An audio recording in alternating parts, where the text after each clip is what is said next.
Hello friends, જય માતાજી બધાને. વેલકમ બેક ટુ વાગીલાસ ખાના ખજાના. ફ્રેન્ડ્સ, સોજી તો બધાના ઘરે હોય જ છે, પણ આજે આજ સોજીમાંથી એવી મસ્ત મીઠાઈ બનાવીશું કે ખાવાવાળા પૂછશે, આટલી ટેસ્ટી મીઠાઈ બનાવી કેવી રીતે? ન તો વધારે સામગ્રી, ન કોઈ ઝંઝટ, અને સ્વાદ એવો કે એક પીસ ખાધા પછી બીજો પીસ લીધા વગર રહેવાય જ નહીં. તો ચાલો આજે બનાવીએ સોજીની એકદમ સ્વાદિષ્ટ અને મોઢામાં મૂકતા જ ઓગળી જાય એવી મીઠાઈ. અને હા, આખી રીત અંત સુધી જરૂર જોજો, કારણ કે છેલ્લી નાની ટ્રીકથી જ આ મીઠાઈનો પરફેક્ટ ટેસ્ટ આવશે. તો રેસીપી પસંદ આવે ચેનલને સબસ્ક્રાઈબ કરી અને લાઈક કોમેન્ટ શેર પણ કરી દેજો. તો અહીંયા મેં એક વાટકી સોજી લીધો છે. જો તમારી પાસે ઝીણો સોજી ન હોય તો તમારે મિક્સર જારમાં તેને થોડો પીસી અને પછી તેનો ઉપયોગ કરવાનો. હવે પેન ગરમ કરીશું અને તેની અંદર સોજી એડ કરી દઈશું. તો અહીંયા વાટકી કે કપનું કોઈ પણ જે માપ છે તમારે ડિસાઈડ કરી લેવાનું. તેના જ માપથી આજે આપણે આ મીઠાઈ બનાવી અને રેડી કરીશું. તો અહીંયા તેને 1 થી 2 મિનિટ માટે સોજીને આપણે શેકવાની છે, પણ તેનો કલર આપણે ચેન્જ નથી કરવાનો. તો 3 મિનિટમાં સોજી એકદમ સરસ શેકાઈ ગઈ છે, તેનો કલર પણ ચેન્જ નથી થઈ ગયો, તમે જોઈ શકો છો. તો હવે તે જ વાટકીના માપથી 1 વાટકી આપણે સોજી લીધો છે, તો 2 વાટકી અહીંયા આપણે દૂધ એડ કરવાનું છે. ગેસની ફ્લેમ અહીંયા મીડિયમ પર છે. તેને પણ એકદમ સારી રીતે હવે મિક્સ કરી લેવાનું છે. સતત ચલાવતા રહેવાનું છે. તેમાં અત્યારે તમને ગાંઠા દેખાય છે, પણ જેમ જેમ આપણે તેને સતત ચલાવતા રહીશું અને સોજી છે એ દૂધને એકદમ સારી રીતે એબ્ઝર્વ કરી લેશે, એટલે જે ગાંઠા છે તે પણ દૂર થઈ જશે અને એક ડો જેવો ફોર્મ બનીને રેડી થઈ જશે. તો આ રીતે મીડિયમ ગેસની ફ્લેમ પર આપણે તેને સતત ચલાવતા રહેવાનું છે. ત્યાર પછી 1 ચમચી જેટલું અહીંયા આપણે ઘી એડ કરી દેવાનું છે. ઘી એડ કરવાથી એકદમ સરસ સાઈન આવી જશે અને સાથે સાથે ડો કઢાઈમાં ચોંટશે નહીં, એટલા માટે ઘી એડ કરી પાછું તેને 2 થી 3 મિનિટ માટે એકદમ સારી રીતે શેકી લીધું છે. તો હવે ડો એકદમ પરફેક્ટ રેડી થઈ ગયો છે. તો ગેસની ફ્લેમ બંધ કરી દઈશું અને ત્યાર પછી ઢાંકણ ઢાંકી દઈશું અને તેને થોડી વાર માટે આપણે રેસ્ટ પર મૂકી દઈશું. ત્યાં સુધી આપણે એક ચાસણી બનાવીને રેડી કરીશું. તેના માટે ગેસ પર કઢાઈ મૂકીશું અને તેની અંદર તે જ વાટકીના માપથી 1 વાટકી ખાંડ એડ કરીશું. સાથે તે જ વાટકીના માપથી 1 વાટકી પાણી એડ કરીશું. હવે ખાંડને એકદમ સારી રીતે આપણે ઓગાળી લેવાની છે. તો ખાંડ અત્યારે એકદમ સારી રીતે ઓગળી ગઈ છે, તમે જોઈ શકો છો. હવે ખાંડ ઓગળી ગઈ છે, તો મીઠાઈનો એકદમ પરફેક્ટ કલર આવે એટલા માટે અહીંયા મેં 2 થી 3 ટીપા ઓરેન્જ ફૂડ કલર એડ કરી દીધો છે. આ ટોટલી ઓપ્શનલ છે, પણ મીઠાઈનો કલર એકદમ સરસ આવે એટલા માટે મેં એડ કર્યો છે. હવે આ ચાસણીમાં આપણે કોઈ પણ તાર નથી રેડી કરવાનો. ચાસણી થોડી તમને ચીપચીપી લાગે એટલે અત્યારે ગેસની ફ્લેમ હવે બંધ કરી દેવાની છે. ચાસણી રેડી થઈ ગઈ છે. ઢાંકણ ઢાંકી ગરમ રહે એટલા માટે તેને સાઈડ પર મૂકીશું. આ સાઈડ પર ડો પણ આપણે ચેક કરી લઈએ તો 70% જેટલો અત્યારે ડો છે એ ઠંડો થઈ ગયો છે.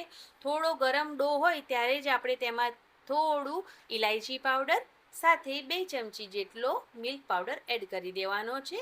અને હવે ડોને એકદમ સારી રીતે આ બંને વસ્તુને મિક્સ કર્યા પછી મસળી લેવાનો છે. ત્યાં સુધી મસળવાનો જ્યાં સુધી ડો એકદમ સરસ સ્મૂથ થઈ જાય ત્યાં સુધી. તો તમે જોઈ શકો છો કે ડો છે એ એકદમ સરસ સ્મૂથ થઈ ગયો છે. ડો સ્મૂથ થઈ જશે એટલે આ રીતે તમે હાથેથી થોડો લુવો લઈ અને તેને ગોળ રાઉન્ડ ફેરવશો તો આ રીતે આપણા પેંડા જે મીઠાઈ છે તે બનીને રેડી થઈ જશે. તો આ જ રીતે ડોમાંથી બધા જ આ રીતે રાઉન્ડ શેપમાં પૂરી જેવો આકાર આપી અને રેડી કરી લઈશું આપણી આ મીઠાઈ. તો પહેલાં બધા જ જે લુવા કરી અને આ રીતે તેને એકદમ સરસ ગોળ રાઉન્ડ રેડી કરી લેવાના છે. તો મીઠાઈ રેડી થઈ ગયા પછી આ રીતે તેની રીંગ બનાવવા માટે પેન પર થોડું ઘી લગાવી અને તેને આ રીતે આપણે કરી લઈશું તો આરામથી બધી જ રીંગો બની અને રેડી થઈ જશે. તો તમે આ જ રીતથી બધી જ રીંગ બનાવી અને રેડી કરી શકો છો. તો રીંગ રેડી થઈ ગઈ છે. હવે તેને ફ્રાય કરવા માટે તેલ મીડિયમ ગેસની ફ્લેમ પર એકદમ સરસ ગરમ થઈ જાય પછી કઢાઈમાં જેટલી રીંગ આવે તેટલી રીંગ એડ કરી દેવાની છે અને થોડી વાર 1 થી 2 મિનિટ માટે આ રીતે તેને રહેવા દેવાનું છે અને પછી હળવા હાથે તેને પલટાવવાનું છે. પલટાવતા પલટાવતા બંને સાઈડથી તેને એકદમ સારી રીતે ફ્રાય કરી લેવાની છે. એકદમ સરસ ગોલ્ડન કલર આવી જાય ત્યાં સુધી આ રીંગને ફ્રાય કરી લેવાની છે. તો એકદમ સરસ તમે જોઈ શકો છો કે કલર પણ આવી ગયો છે અને એકદમ સરસ ગોલ્ડન કલરની રીંગ રેડી થઈ ગઈ છે. તો તેને આપણે તેલમાંથી હવે બહાર કાઢી લઈશું અને જે તેલ છે એને થોડી વાર માટે તેલ બધું નીતરી જાય ત્યાં સુધી તેને રહેવા દેવાની છે. તો તમે જોઈ શકો છો કેટલો સરસ કલર આવી ગયો છે. હવે ઢાંકણ ખોલીને જોઈએ તો હજુ ચાસણી ગરમ છે, પણ જો તમારી ચાસણી ઠંડી થઈ જાય તો તમારે ચાસણીને પહેલાં ગરમ કરવાની છે.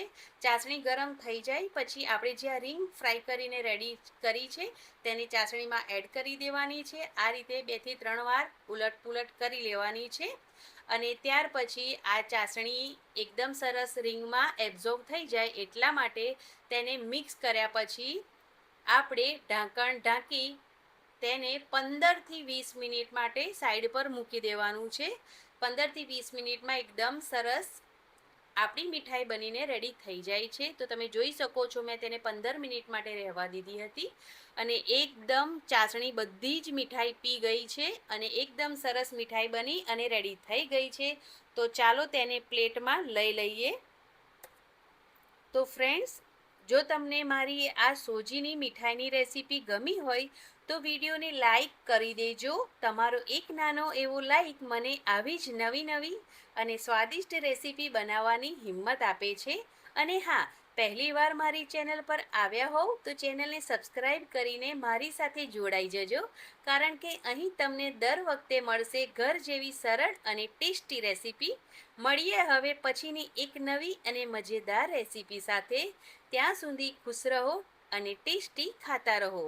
તો ફ્રેન્ડ્સ, તમે જોઈ શકો છો કે હું તમને અહીંયા મીઠાઈ તોડીને પણ બતાવી રહી છું કે કેટલી જ્યુસી મીઠાઈ બનીને રેડી થઈ ગઈ છે. તો તમે જરૂરથી ટ્રાય કરજો. Thanks for watching.